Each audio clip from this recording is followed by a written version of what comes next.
રહ્યા છીએ એકદમ જોરદાર ગિરનારી મસાલા ખીચડી. તો તમે જોઈ શકો છો ડિસ્પ્લે ઉપર જોરદાર આપણે બધી શાકભાજીઓ લઈ લીધી છે. ડુંગળી છે, ટમેટા છે, પછી લસણ છે, લીમડો છે, ખડા મસાલા છે, બધા અલગ અલગ પ્રકારના કોથમીર છે અને આ બધું જે મરચું મસાલો ગરમ મસાલો નાખવાનો છે એ છે.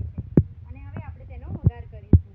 એક કુકરમાં લઈ લીધું છે તેલ અને તેલમાં નાખી દઈશું જીરું અને રાઈ. હવે આપણે તેમાં એડ કરીશું જીરું અને હિંગ અને આપણે જે આખા મસાલા લીધા છે તે બધાને આપણે તેલમાં બરોબર થવા દઈશું અને થોડી એડ કરીશું કોથમીર. હવે આપણે તેમાં એડ કરીશું લસણ અને લીમડો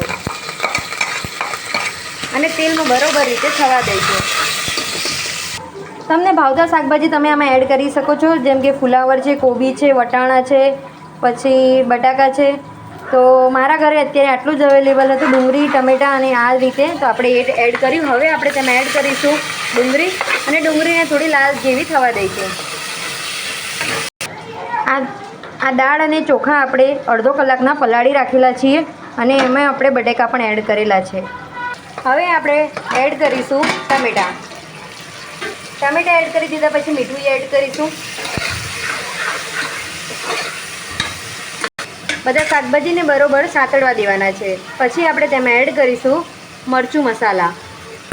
આમાં આપણે ઘરના જ સાદા મસાલા લીધા છે, બીજું કોઈ બહારનો એક્સ્ટ્રા મસાલો નથી લીધો. હવે મરચું મસાલો બરોબર થઈ જાય પછી આપણે તેમાં એડ કરીશું ચોખા અને દાળ. અને તમને જે ગમતી હોય એ દાળ પણ તમે એડ કરી શકો છો. અમે આમાં ખાલી તુવેરની દાળ અને ચોખા લીધા છે. હવે એક વખત બરોબર મિક્સ કરી દઈશું. અને જો તમને ઢીલી ખીચડી ભાવતી હોય તો આમાં 2 લોટા પાણી નાખવાનું. 2.5 કપ ચોખા છે અને 1 કપ દાળ છે, તેના સામે આપણે 2 લોટા પાણી નાખીશું. અને જો તમારે છૂટી છૂટી ખાવી હોય તો આ ડૂબે ને એટલું જ પાણી નાખવાનું અને 3 વિસલ થવા દેવી. તો આપણે પાણી એડ કરી દઈશું.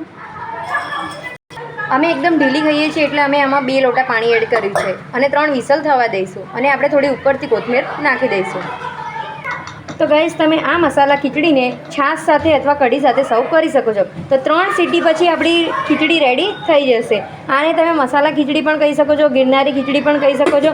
અને જ્યારે કોઈ મહેમાન આવ્યા હોય, આપણે થાકી ગયા હોય, ત્યારે આવી રીતે આપણા ઘરના ઇન્ગ્રીડિયન્ટ્સથી આને આપણે બનાવી શકીએ છીએ. તો તમે પણ આ રેસીપી ટ્રાય કરજો અને જરૂરથી કોમેન્ટ કરજો કેવી લાગીને. આવા જ અવનવા બ્લોગ જોવા માટે અમારા પેજને ફોલો કરજો. Thank you.